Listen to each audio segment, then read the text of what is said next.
Yo, it's me, Adam. Ooh, got a weird little voice thing happening here.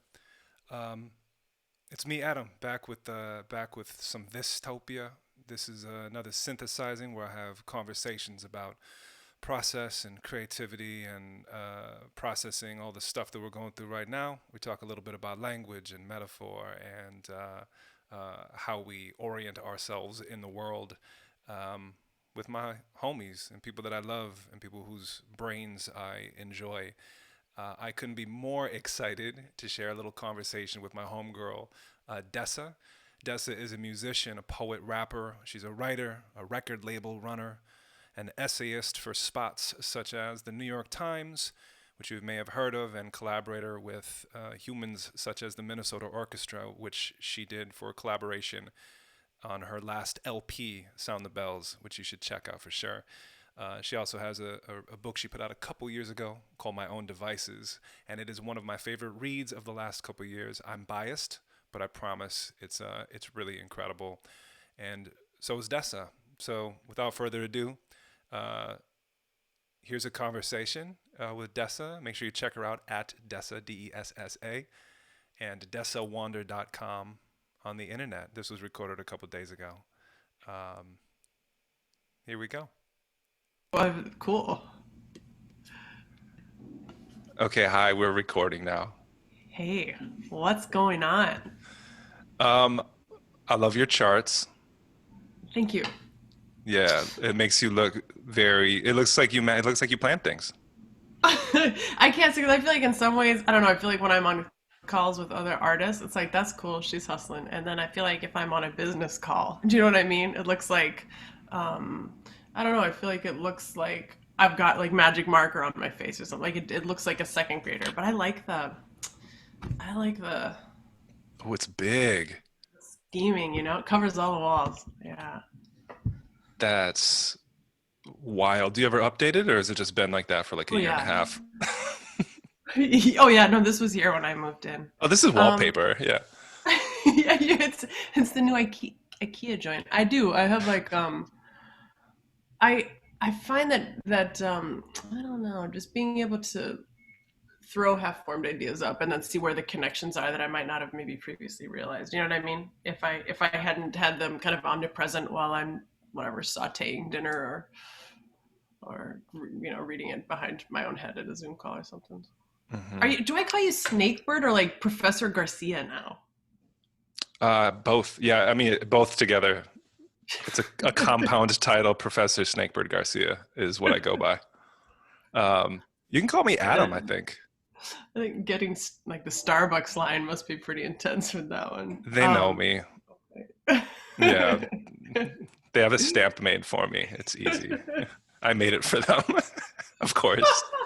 Um, yeah, the idea of the idea of having a bunch of things like a constellation behind you or around you at all times, omnipresent. That way, we Uh-huh. can create those connections and form those Orions. Is exactly what all this shit's about. That's exactly what I wanted to talk to you about. And we recently moved into an apartment, and Mhm. behind me is a whiteboard wall, which is usually full, but I Oh. have to erase it for calls because of top secrets. Oh, Um, okay. I'm just joking, but that's the exact same thing for me. At first, I was like, "These are Huh. whack closets," and then I started using them, and I'm like, "Oh, I forgot. This is exactly how I fucking work." Did you have to put a laminate on it to make the No, it came like that. really? Yeah. That's tight. I when the pandemic started, I was like, I think I'm gonna go color. I'm a black and white kind of aesthetic, but I bought like a really fancy set, like the kind of like a coffee shop would use to draw or whatever on their chalkboards. And I do it on the windows now, and it's nice because you can do double layers if you're inclined. So like when you open the window, it superimposes the image on the window behind it. So if you wanted to do like what is the audience know versus what the neighbor knows, you can see it superimposed. That's so dope. And you can create these Yeah, cool I'm little into overlay juxtaposition effects. Like you could have, it's like those pens you could turn upside down and then the lady's clothes would come off. it. And that's all I have is like naked ladies on one and then like dresses on the Yeah, other. of course. Cool. I like your corner. You're in New York, I'm in New York, yeah. and this is your Um, corner. This is your home. This is the corner where, God, I would have to anticipate that if I am indoors, like if I have a roof over my head in New York, this is, I don't know, God, 94% of my waking hours are spent in this corner, you know? Yeah, it's a pretty big shift from, a life kind of doing the touring musician thing to Yeah. just the corner. Is it like a booth? Is it like curves around a little bit, huh? Is that just, oh, I see what you're saying. So I don't know very much about furniture, but when you look at photos of rich Victorian women and they're kind of semi-reclined, um, on a couch that is only like half couch and half love seat. So like this guy, yeah, There's a it's name just for a that, silhouette. and I I recently learned know. it, and it escapes me. Chase lounge. That sounds right. Yeah. So I got a Chase lounge to chase and lounge You on. could you could have just said that. Dessa, come on. Wow, interview over. Cool. And this is when I like rip the microphone off of my sweater and march onto the corner that you can't see. It's just full of it's one Chase Lounge all the way around the outside. Um, I Infinity like lounge. yeah, Infinity Lounge. I've become bizarrely obsessed. I think we all are, but with just space and the spaces that we surround ourselves with, especially now when space is totally distorted, or maybe not distorted, but the way we relate ourselves to physical space and try to still be like create and be uh, inspired in that corner. It's so interesting. It's interesting from a narrator's, but that's like the tragedy in comedy. Like for the interviewer about creative process, it's interesting, right? For the artist trying to create, that's not the word she'd use. It sucks. Like I'm so used to, I don't know, to a steady stream of stimuli. Do you know what I mean? Like being on the road, you meet all these different people and things look different. And I think I should say at the beginning, it was like, I don't know, it felt like the world was kind of collapsing uncomfortably small for a little while. You see fewer people. And then I guess maybe now that we're in it, because that's why Hmm. books were invented. It was like if you can't physically move your body, around the world, like learn how to make a dish from a faraway place, learn it. But it did take some acclimation, man. Yeah, it felt it's tricky, I think, to figure out how to create in a really limited space. Like, I mean, I've seen the pictures of your spot on Instagram. Now I know Instagram is Instagram and is not the real world, but it looks really spacious. Like you don't spend your whole life in this chair, do you? You have other rooms. Yeah, we had a spacious, as part of that conversation that I've been having with myself and my friends about space and creativity and inspiration. We had a spacious apartment which had dumb tall ceilings, taller than it was wide, and had actual Huh. space that was practical and functional. So we had to move because it was loft style. Therefore, if I'm on calls all day post pandemic, it was impossible to work. So we had to move to a place that has now very low ceilings, which is cool, but we have multiple rooms. So we have our own offices, and it is totally different. It is the Hmm. energy flow, um, the access to light and what light does to process. Like it's wild.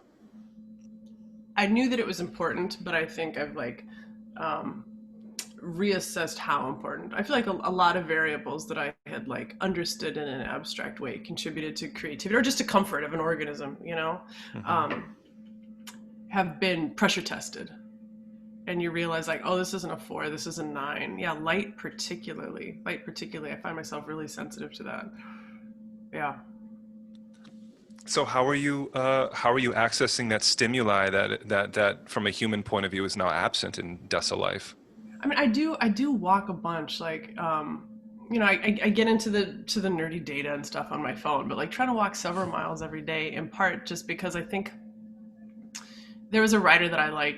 Start again. There's a writer who used the word peripatetic technique, which I think is a super expensive way to say walking around. But this idea that like there are some things that are happening to your body when you're walking that are not negligible in the creative process. So like even the fact that we're bipedal, like we've got a 4 on the floor beat, we've got a duplet, one, a left snare, right kick, you know what I mean? So you've got a rhythm that's running the whole time that's compatible with the way that we write a lot of Western music.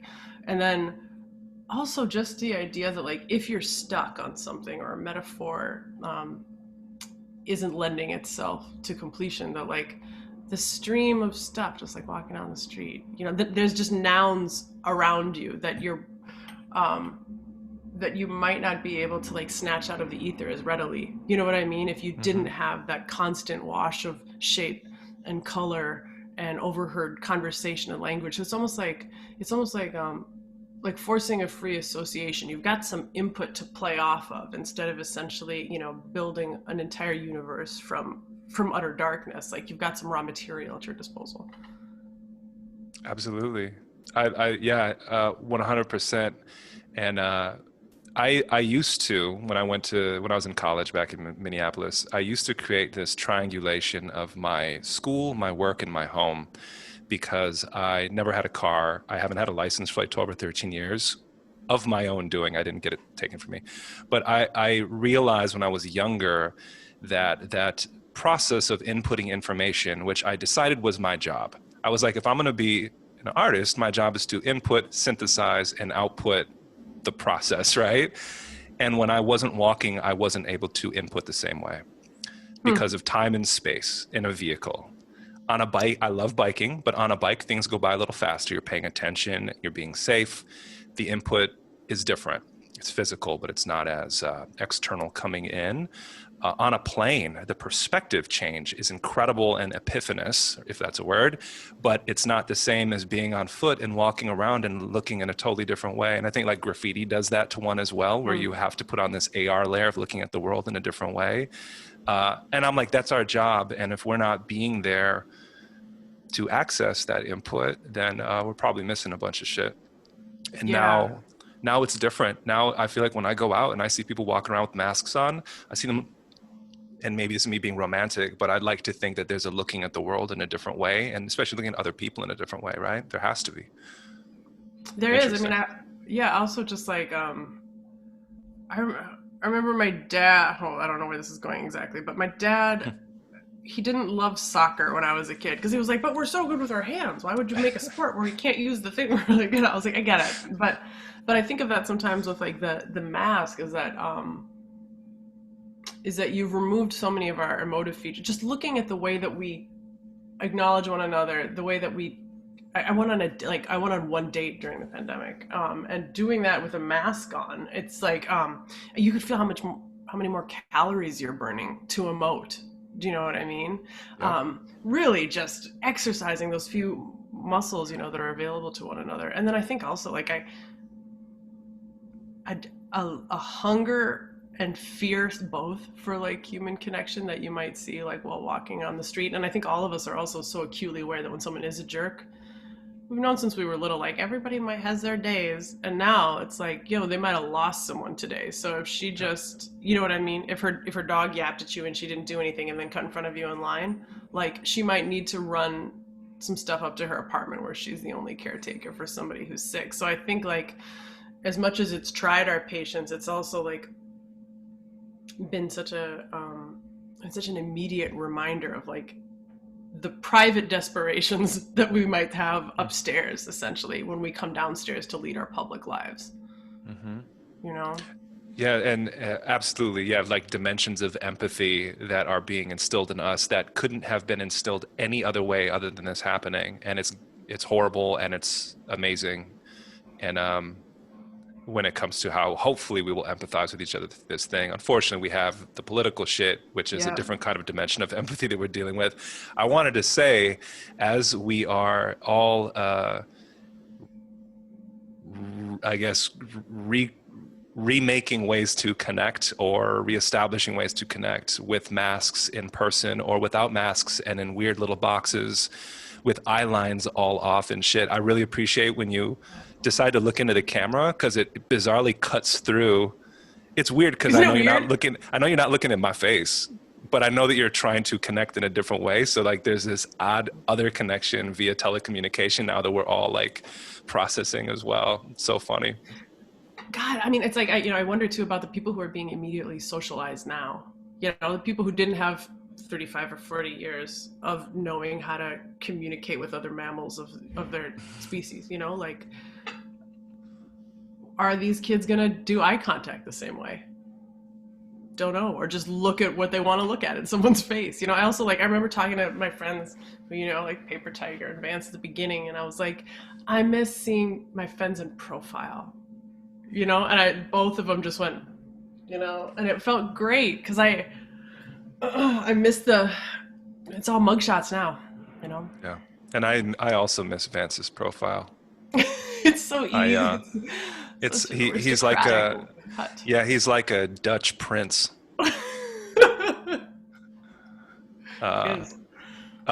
I just to give a little context, now we jumped into convo or whatever. So I'm doing this shit and we'll see how it goes. It's called Thistopia, which is based on this idea of like what we're in now is somewhere between dystopia and utopia, which are two non-existent ideas, and all we have is what we have. And I feel like after we've all processed now for a little bit through a lot of the political turmoil and obviously the pandemic shit, there are still horrible things that are happening.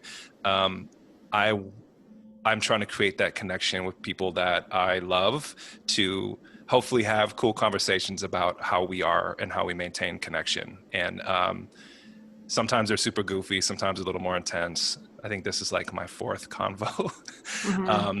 But when I share it, I'm going to share a little upfront preface piece where I'm going to give context and be like, this is Dessa, this is what she's done. So people won't be like, who the fuck is this? You know, Why is this lady on the shirt? Okay, okay. this Mm-hmm. lady. Yeah. Yeah. So just to let you know. So, and it's not Okay. really an interview per se. I think It's kid convo. conversation with a focus on the con, not like we're robbing banks, but like the together connecting part. I got it. Okay. Yeah, and I think that's what a conversation is, and everyone knows that anyway. I want that to But be the lead. I want that to be the top. I like selfishly, there's a couple things I'm obsessed with, and it's like spatial metaphor Mm-hmm. and how that now applies to I mean, it applies to everything anyway. Creativity, collaboration, obviously, and fucking language. Like, and that's your shit. And That's my shit. I don't talk to a lot of writers who are like, well, duh, those are my molecules, idiot. You Mm-hmm. know, Mm-hmm. and I would love you to, in whatever kind of meandering way that you want. Um, I want to hear you talk about language.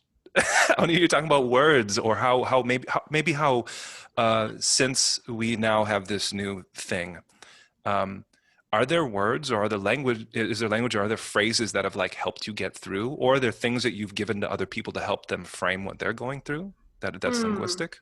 I mean, in some ways, when I think about language now, there's in no particular order at all. Like I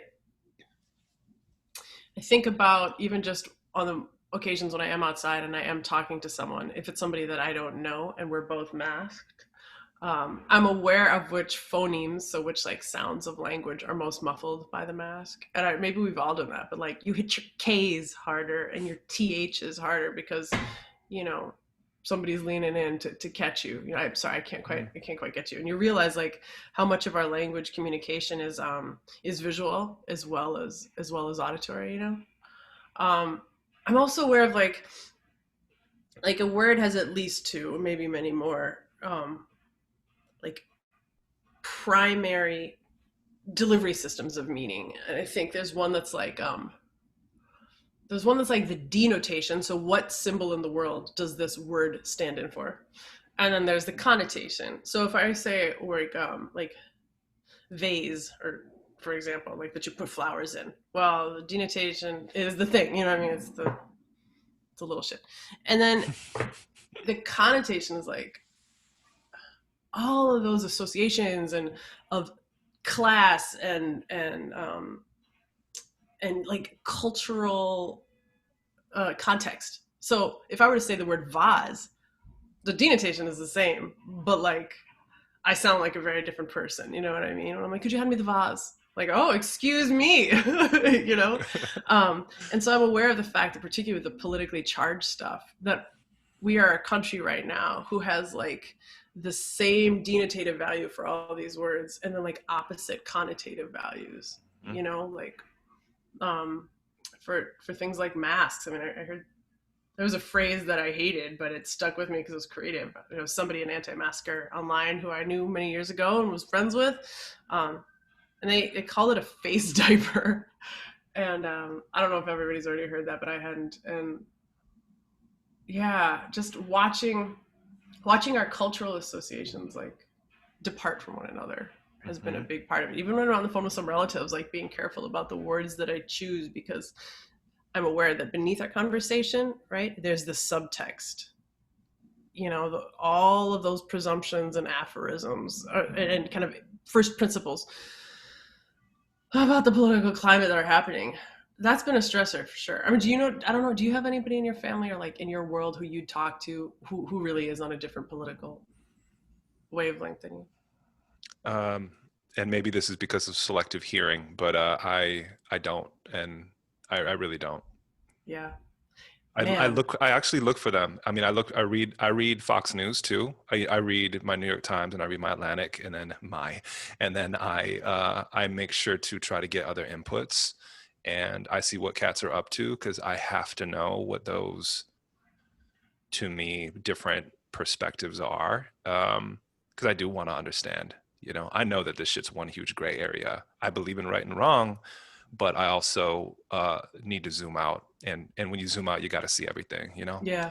So I do look for those convos. And I think I was in like an Uber once months ago, the only time I was like in an Uber in Mm. LA. And someone was listening to a radio station and we got to talking. And I think I listened and nodded, not necessarily affirming, but saying like, I hear you, and got out of the car and he was super nice. But I was like, that was weird.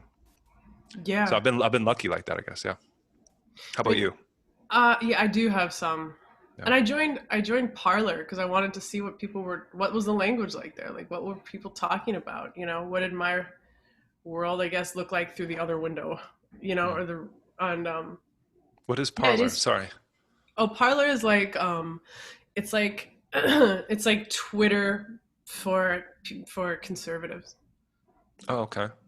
And that's distressing to begin with, You right? like to Like, you like no, there's a whisper and totally different there's a there's a totally different forum for different ideas. And you know, there is no mm, marketplace of ideas. It's like boutiques of ideas now, right? That are siloed increasingly completely, you know, from hmm OAN and the like. And so I joined, and it was interesting to see like words that like the word tyranny, which is a word that both sides are really attached to describe like opposite phenomena. You know Yep. what I mean? And they like, I mean, I wrote a song with that word in it, you know. And then after it came out, I remember a friend pointing out, like, you know, that's the word that people who hold opposite ideas of you often use, and I hadn't realized like connotatively what a charged word in that way that I had used. Like I might have accidentally, you know what I mean? Like strapped hmm up in, I kicked the ball the wrong way for a second was my concern, you Yeah. know? Yeah. And so being aware of like how words change like that, like even with the word radical, I'm so aware of that, or self radicalized. I think we use that to mean like brainwash. Like if you landed the wrong idea, then you're self radicalized instead of I learned something and I think differently now. Yeah. We say, oh, you're self radicalized, and that means you're not a rational agent. You landed at the wrong position. Does that make sense? 100%. Yeah, I mean, I spend my days, helping run a team in a large creative space, and part of my job is negotiating others' language, and and when I come in, I usually try to like level set with everybody. I'm probably more acutely tuned to the words that people use when we start a process than I am the aesthetic, the visual aesthetic, Huh. because to me, the words are what helps everybody frame the output at the very end. And if we're not speaking the same language, using the same words, it's kind of impossible for there to be any alignment in the process. And I am so hyper aware of that shit. And one thing that I do in any room, virtual room that I'm in, is try to gently move people away from like militant metaphor in the creative process. I What does can't that stand mean? it. Um, like calling a creative space a war room, which is common in the advertising or creative industry. I'm not in the advertising industry, but um, Hmm. these hyper masculine, super violent Hmm. metaphors that people use for creative process, and I abhor it. I don't like it at all. Um, uh, Guys, we need to make sure we have a united front when we go in there and talk to this Right. person. Like united front, both not horrible, negatively connotated terms, but we know them as a war term. And Yeah. when we start thinking of our creative collaborators as an enemy force or an antagonist, we're all fucked. Hmm. So how about these words, without being too like pedantic about it? And usually everyone's like, good point, and they never use them shits again. Hmm. And So yeah, what do I you mean, say instead of war room? Like what is that space? I'm gonna be like, guys, it's a creative space. Creative It's space. it, yeah. I mean, we have to do our job to classic Dessa with the tugboat sound, just like the beginning of a song. Um, uh, Cool. I was watching an interview with total. Well, this isn't a non sequitur because we were talking about tugboat sounds. An interview with you and Toki, who I love, Toki Wright, and Yeah. talking about chime and Oh talking yeah. about where the word chime came from. And the tugboat sound reminded me of the chime noise because as soon as I saw the name chime years ago, I remember being like, oh, this makes sense because of don't. And then you said something in the interview, and I went, wow. And you said a bell creates music when you inflict violence upon it. And that was like the one thing that I left out. And I was like, fuck, that was tight. Sweet. Sweet man. Yeah, it's tight. Yeah. Shoot, I was gonna with the language with the war room. I mean, do you so if you call it a creative space, okay, so I'm gonna play devil's advocate. Is there some sort of like energy or intensity that people are trying to import from war metaphor? Do you know what I'm saying? A Yeah. dramatic like teaminess that we don't have as much in our civilian life. Why are they doing that, and what are they trying to do with it? Because part of me thinks like, oh, I I can resonate with the intent. Do you need to evoke like the slaughter of fellow humans to create a good team? Probably not, but That's a really good question. I see metaphoric parallel most often in creative process with teams in these industries, sport yeah. and war. And sport, I get it. Sport is about the gamification and the team building Mm-hmm. aspects. I would love to say the play aspect, but I don't think it's as much about play in the true playful nature that I believe creativity should be. It's play in the nature of how people think of playing a game, like a football game. Um, and I think that word play is also really interesting. But Yeah. so I would rather they moved from war to sport if they need to, you know, like analogyify their shit. Yeah. But I don't know. So much of it's just about energy. One of the things that bums me, and I know that there is very much like an old man inside me yelling, "Get off my lawn," and that's part of this complaint. But one of the things that does bum me out is like speaking in the creative, like on the musician side, where like streaming apps, Spotify and Apple Music have created this like pretty intense kind of coffee grinder. You got to give something to the machine all the time, as opposed to like work on a record till it's done, and then release it, whatever, every 2 years or something. And the way that people use the word content, Mhm. I kind of hate because it feels like it's grist. It feels like it's grist for a minute. And I was like, when I started or whatever, like content was called art. Like you'd only put it out if you don't put it out because it's time. You don't make it. You don't make art to fill a campaign. You make a campaign to promote your art. Yeah. And I think, you know what I mean? I think that word content and that phrase like content is king. That really bummed me out when that started. I probably habituated. But. Bums me out too. And I don't really like, I use that term where I have to speak the same language as others. But to me, content takes the soul out of the art. But at the same time, I don't think a lot of that content is art. I think Mm, it's not meant to be. I think there's like a Ford factory line version of content nowadays that is purely about, I mean, it's purely marketing to fill up all the different channels that people have. And yeah.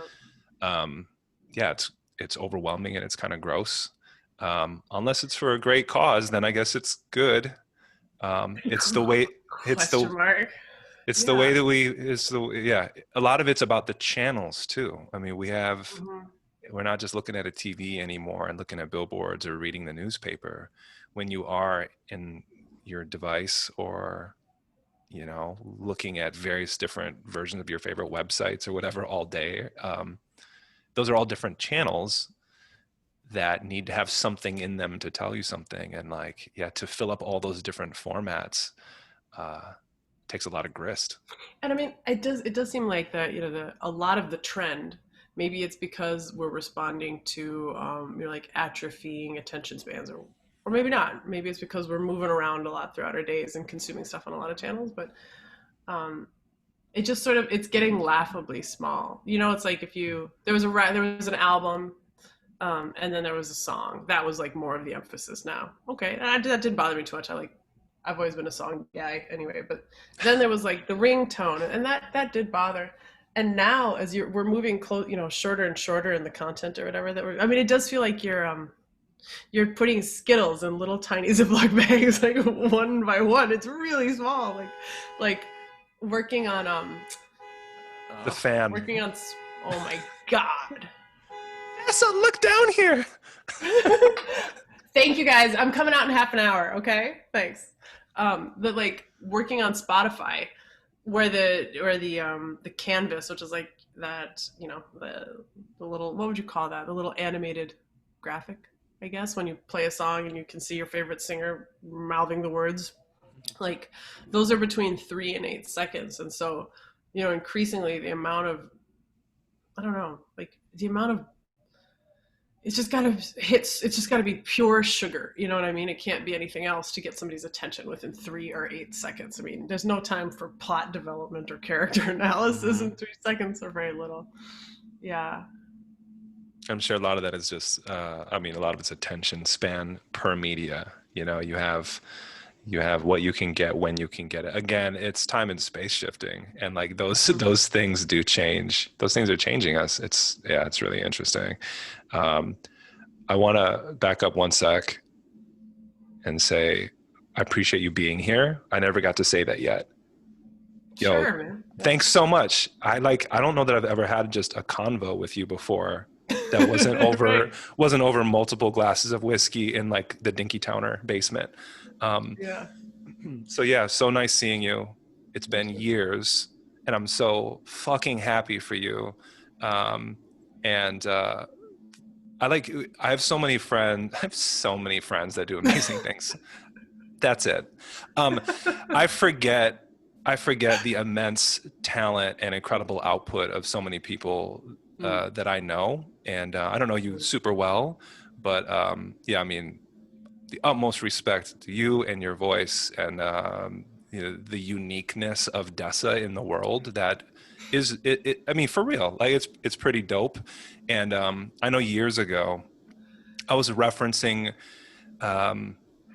referencing this idea of like being distinctive in an mm. oversaturated landscape of creativity, and it's hard being like what it means to be yourself, but talking about this Venn diagram of different parts of love and embracing things that some other people may see as not being the norm, and being like, no, I'm going to lean into this.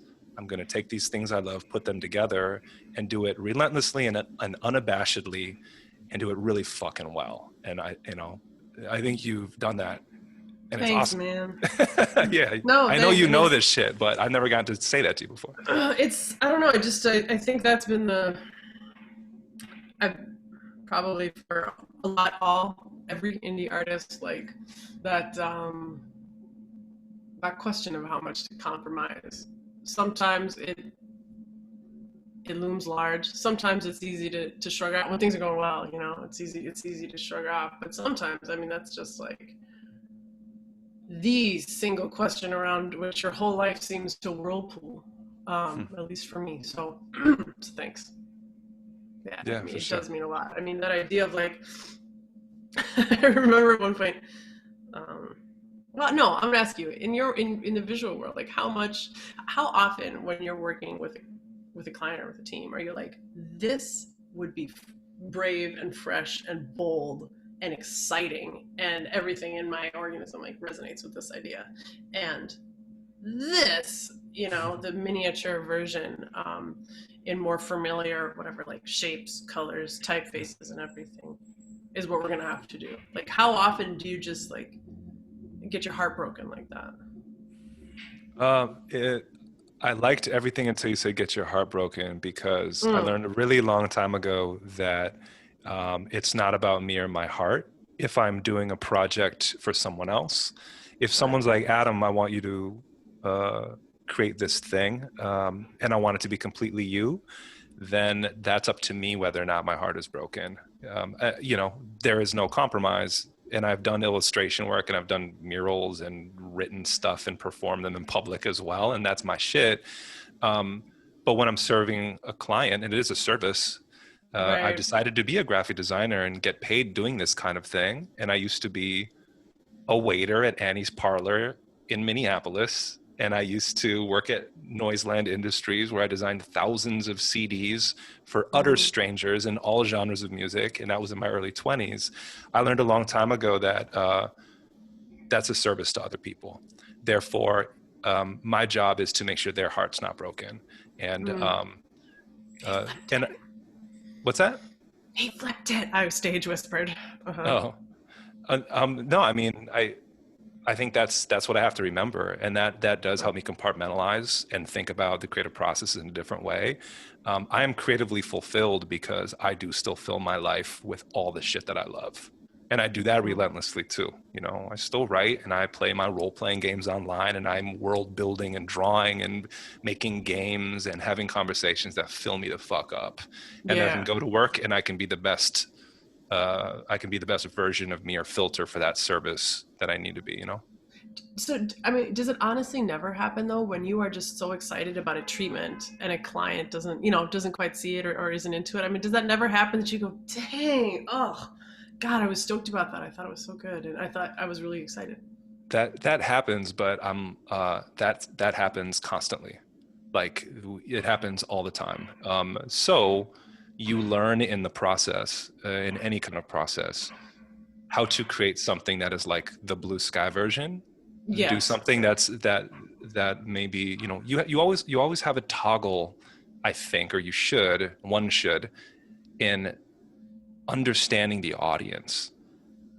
You know this, Mm-hmm. and you've I've never thought of this before, but you've probably had the distinct experience of at first thinking of an audience, and that's where the idea of compromise came in. And over time, the audience came to you and built around you, and then you have an audience that is fluent in you, and then there's zero compromise because they want that pure version of you, But like when I worked at like Nike, you're thinking of serving, like my aunt Gwen, who's going to buy a pair of walking shoes at Foot Locker, and then I'm trying to serve the cat at a different job or like, in a different role, who we make one of 50 like limited edition parkas or some shit, and it's like Yeah. super high fashion and expensive, and there's like this pyramid of audience service, and you'll constantly have to be thinking like, okay, if I change this typeface, how does that change that thing on that chart?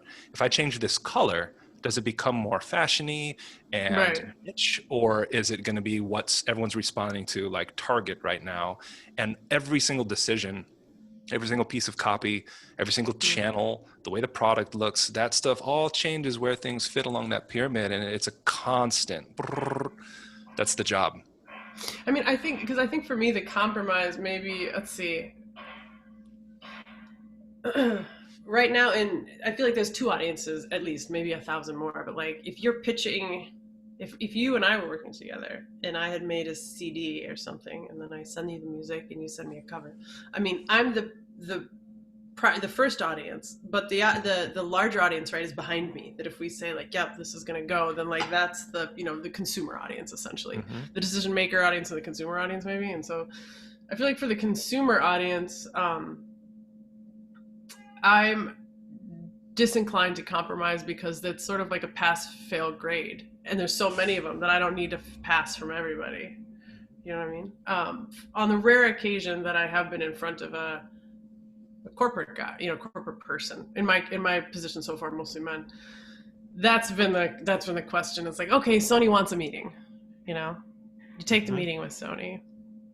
Um, you know, Maybe we could like add another chorus to this song, and like I was like, well, it'd be pretty long. We could couple the verses. I was like, it is a narrative 3-part story. You know what I mean? So like, trying to figure out like shit. And I had a conversation with my dad, and he brought up the song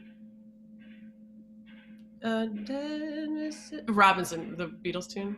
Mm-hmm. You know what I'm talking about, Mrs. Robinson? Yeah, he's And to you, he, Mrs. Robinson. Yeah. yeah, he said initially that was Mrs. Roosevelt, but they backed off it because it was too hot, And he Mm-hmm. was like, make one compromise, um, if you do think that it will get you this, a much bigger stage. But of course, I think that a lot of artists sort of like nickel and dime themselves to, you know what I mean? You just pay an ounce of flesh, and then by the time you're on the big stage, you've sort of given it all away. You know what I Mm-hmm. mean? You've made so many compromises. That's such an overstatement. Watching people who have weird styles get Mm-hmm. big platforms can work so beautifully. Or I feel like sometimes like the thing you came to say, you're out of ink to say it because you bartered that along the way. Mm-hmm. You know? So that's, I don't know. I think about that a lot. Why? And then I said it out loud. Why? I don't know. It felt related tangentially to a question. So I'm like, I think that's so interesting. I remember working at Rhyme Sayers 2006 or whatever, working in-house there. Um, Slug from Atmosphere, who was a large part of my life, and is a mm-hmm, large, he's a large force in the Twin City scene and probably internationally. He's done a lot mm-hmm. for other artists. Um, but working for him, once I made this album cover, and I'm like, you got to trust me, dude. I know what I'm doing. This is great. And presented it to him confidently. It was like contemporary design reference. And he was kind of like, cool. I appreciate you saying that. That's not my audience. I like it. That's not, Oh, he was basically like, that's not Atmosphere. And I remember being like, oh, fuck. And I'd heard that from people before, but didn't understand from someone that didn't have the validation and credibility of seeing all the work and seeing the audience and putting them up on the wall behind you and drawing the lines and being like, oh, I get it. Okay. And I think part of me was like, I don't know that I can do that. I don't know that I can do Atmosphere yeah. because if he's like, this is it and this is what it's going to be, dope, respect, appreciate the shit out of it.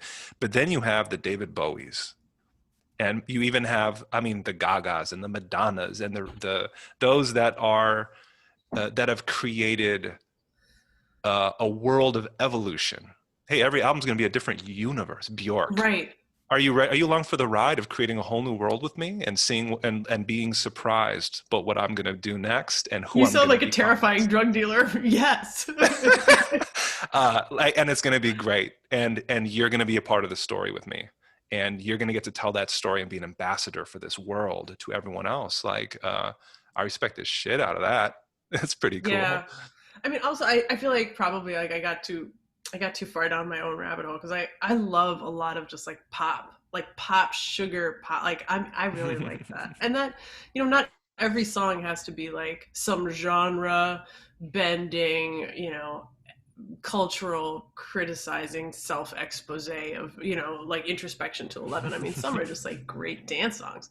I mean, but yeah, I think in looking at the weird artists, who do some kind of unusual shit, um, you know, it I think it can be hard to like figure out what the difference is between growth and learning your craft better and having your edges rounded off by a headwind that you're not actually trying to take flight in. Like even sometimes when I write, like I do poetry, and an editor will circle a word and say like, this isn't a word. I know it's not a word, but did you know what it means? Yes, I think you did. Can we talk about, did it work? Like the idea of, I don't know, of bowing to convention because it serves you, or bowing because it's so heavy that there's nothing left to do but bow beneath the weight of it. Yeah. I just was so angry that someone wants to make you change a word in a poem. Yelpling made sense. Oh, totally. In many, yeah. And he was, I mean, with love. He's red penning with love. But yeah, like trying to find out what conventions serve and which are like, like which can be bucked, or which like can give a little bit. Would it be cool if I had built this whole moment and then I reveal this as like a false wall and It's not? I know. Actually, can I show you one goofy thing that I was doing with language that I was stoked on? Let me see if I can. Please, yeah. And I hope that TED at the center of that chart back there is about the movie with Mark Wahlberg. You're just doing some light brainstorming around your favorite movie of all time. It's like how to win over my crush at the coffee shop. Yeah. Okay. I like this slow pan thing. Right. So what is that coffee maker on the wall up there? That great. Let's get to the business. Let's get to the. Oh, sorry. No, let's get to the coffee maker. Okay, so you know what this is? One of those carafes. Yep. Then this, I got it online. It's a hand crank. Isn't that cool to grind your coffee? Oh, you don't like it? Your mouth said it's cool, but your eyes are like. Psh. Sorry, I'm trying to remember how to communicate with my face post-pandemic. Maybe you could put on your security mask and. No, that's cool. I don't feel like it is cool. I feel like you were so excited, and then when I told you, all of the enthusiasm drained out of your voice, and I don't know what did you think it was? Dessa, I'm going to be completely honest. Here's what I was thinking. I was like, do you live in a coffee shop? That's what I was thinking. I'm like, with the brick wall. I was like, fuck, maybe she actually lives like in the back of a coffee shop in Brooklyn and is being weird. Like they let you crash in the storage room or something? Like the honking outside is customers waiting for me to pass their lattes out the window. Okay, so I don't know if it's ever gonna work, but I've been trying to do this. Song structure where one person sings a verse, but like slow and legato, so like a lot of spaces between it. And then another person sings a verse, similarly like slow and legato, lots of spaces between the words. And then when they sing together, all of their words combine to a new sentence. So like here, I'm making lists of compound words that can be that can be separated. Every once in a while, or oh gosh, can you see any of this even in your universe there? So like the word for and the word fit could both be in a verse. But then when you say forfeit, you have a new meaning. Do you know what I mean? So it would run on multi-syllable homonyms. Mm-hmm. And then this would be kind of the shape of it, that there would be these kind of interlocking words to try to like make a third meaning from exactly the same syllables. Did I explain that in a way that it made any sense? It makes total sense. I'm sure it's more complicated than you make it look. It makes total sense. And it reminds me of, I think you've done light versions of that in the past, right? Like with maybe Abby, where there's a little bit of a weaving. Am I wrong? Yeah, so I think and maybe some of that was drawn. Well, I mean, you know how in hip hop, like when we hype one another, which is like a different thing than in pop music. I feel like when you have a supporting vocal or a harmony in pop music, usually it runs for an entire phrase with you, Mm-hmm. Whereas in hip hop, we have a phrase and then the hype person comes in to just finish the last line a lot of the time, so that if you're the primary rapper, you can go and breathe and start the next line. And so I feel like, I think in rap, then it becomes cute and cool to like trade syllables really fast, to like, mm-hmm. I'll do this line, you do this line, and now we're trading words like faster and faster. But I haven't yet done something where the vocal, if one of the vocals drops out, it essentially creates a text that can be read independently, that when layered creates, a gestalt or a third text. That's so dope. And the chart I is really beautiful. Thanks, man. I Yeah. feel like there might be an algorithm or something for that. I've considered once after like my 18th hour, I was like, I'm gonna hire a data scientist to see if they can, because it's got to be AI might be better at this than a girl living in a coffee shop in Brooklyn. But yeah, That's amazing. Yeah, I mean, there's something, it's so hip hop. It is fundamentally hip hop. The idea of Run DMC just going back and forth with words, right? Having two human beings finishing. That was kind of unprecedented, sort of, before hip hop in language.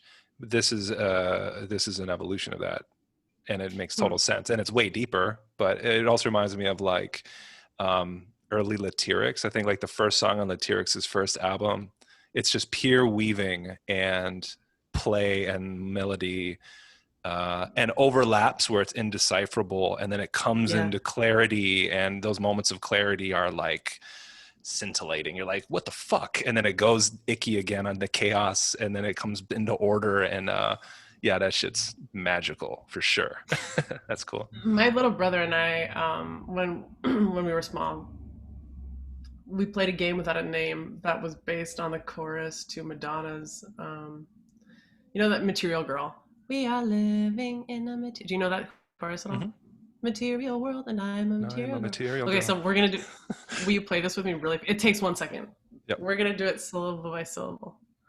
We Are live thing in a t material. l.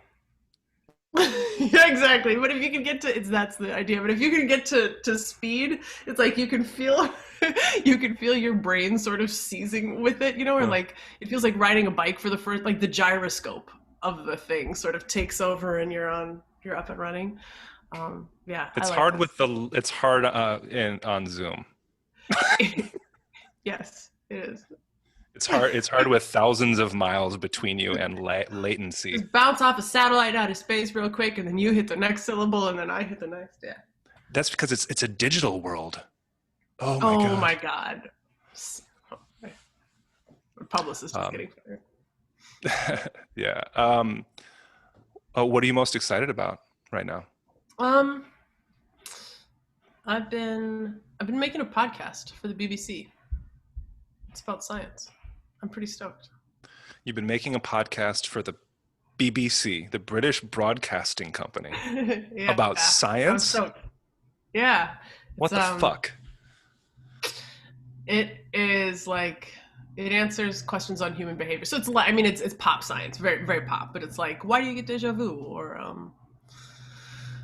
or why do we listen to sad music when it makes you feel really shitty, you know, exquisitely shitty, but it does make you feel bad. So it's like explaining human behavior, and we talk to a bunch of experts, and then I get to write like some artsy passages, you know, to kind of link it all together. I'm stoked. Why are you laughing? I'm thrilled. I'm laughing because I'm thrilled and I'm excited. Also, I love the term artsy passages. It's like that's the title of the next book of essays. I do my apartment is mostly hallway. I don't know if you can see that, but it's about it's about a 15-foot hallway in an apartment that's very little. So it does feel like artsy passages would be the vibe. Yeah, What are you it is an artsy passage. Yeah. What are you most excited about? I have found, again, selfishly, I've found a new constant tingling from knowing that I get to have conversations. I'm being totally honest, not trying to be like Really? weird about it. Yeah, Hmm. I'm like, until now, conversations have felt weird and forced and depressing, and it makes sense why. And I'm like, what about sharing something and having a convo where we just frame it a little bit differently, and we're like, um, we know that subtext, like you talked about before.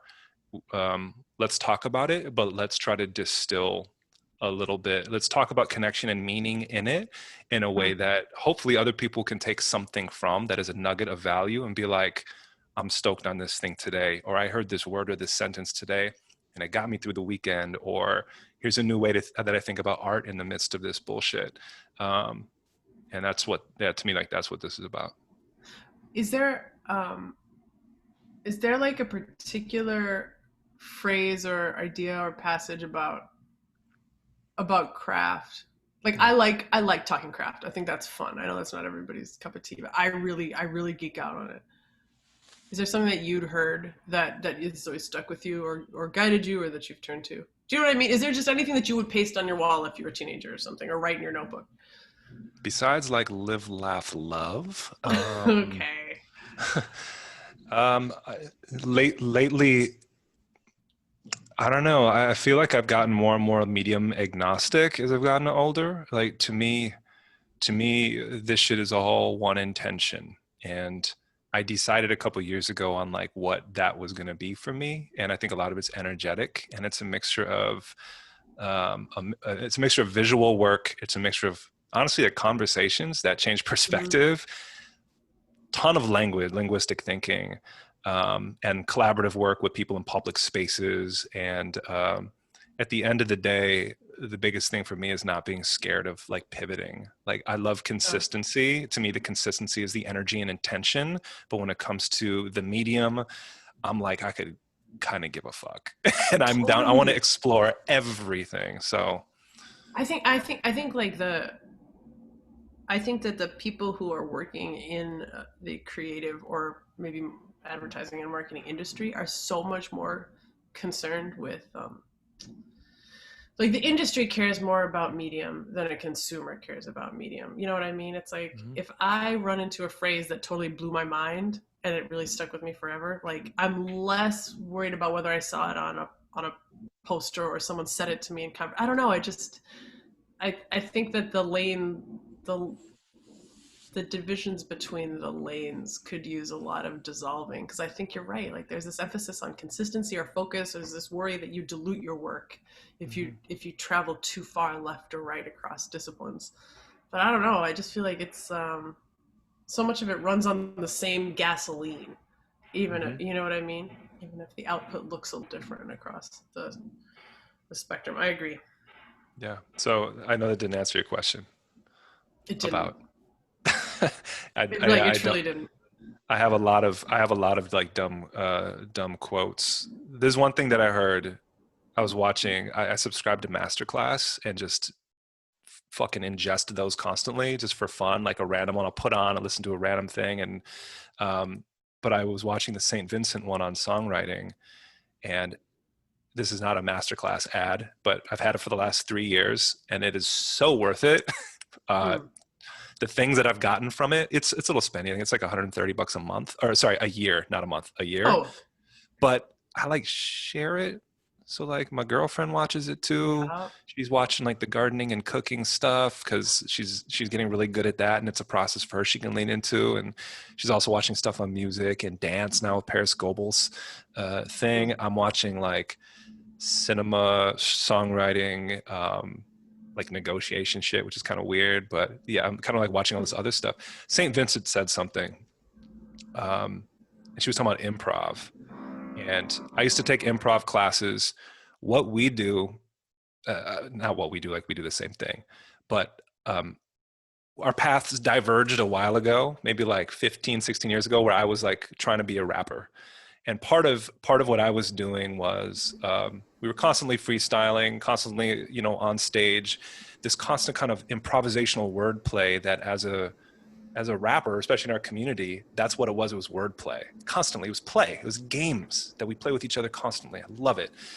And it's improv.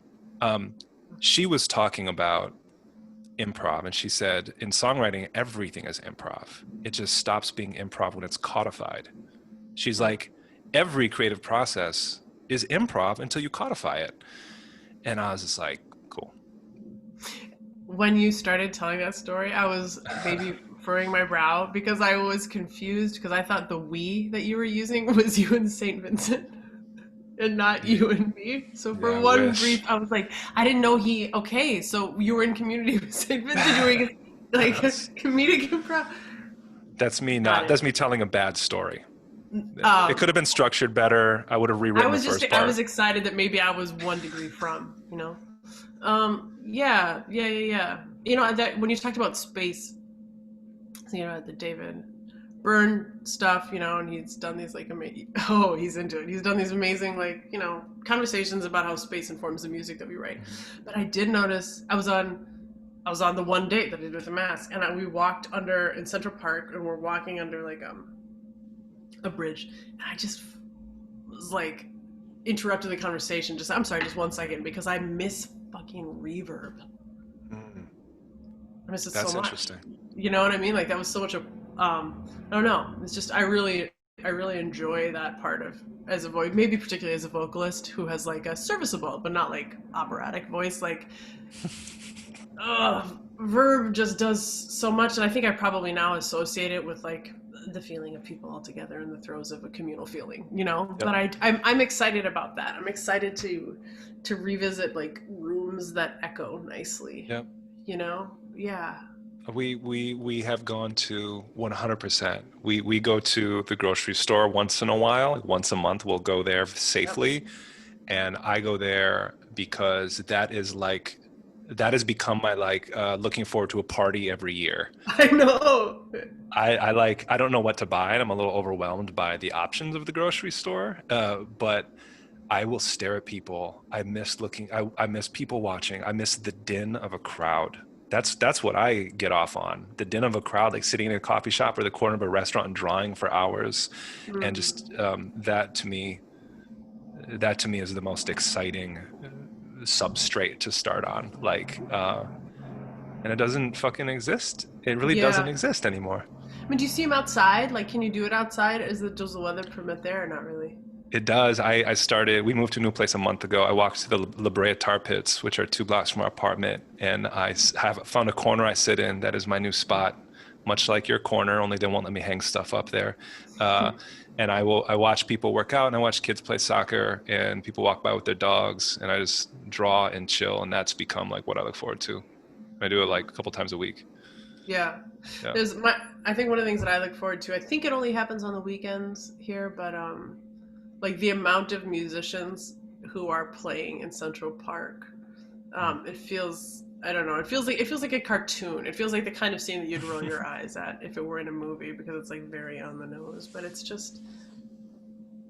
outlandish. It's just like okay. I walked through the other day and it was like the belly dancing classes, and then like just what immediately next to it is like salseros, like couples doing their Mm. thing, and then there was a drum circle, which usually isn't really my vibe. Put down my goddamn backpack and dance like a crazy hippie, hoping I wouldn't see anyone I know. Felt awesome. And then there Wow. was like the house techno DJ, the house DJ, and then there was the house DJ where everyone was on roller skates right next to that, and I don't know. It was just sort of like slightly. I know hysterical is a word that we've retired for good reason, but Mm-hmm. I don't know the word to replace it. It just felt like a little bit of manic Mm-hmm. energy suffused the whole thing. Do you know what I mean? Mm-hmm. Like this is our one trip to the grocery store, and I want a provision for a month.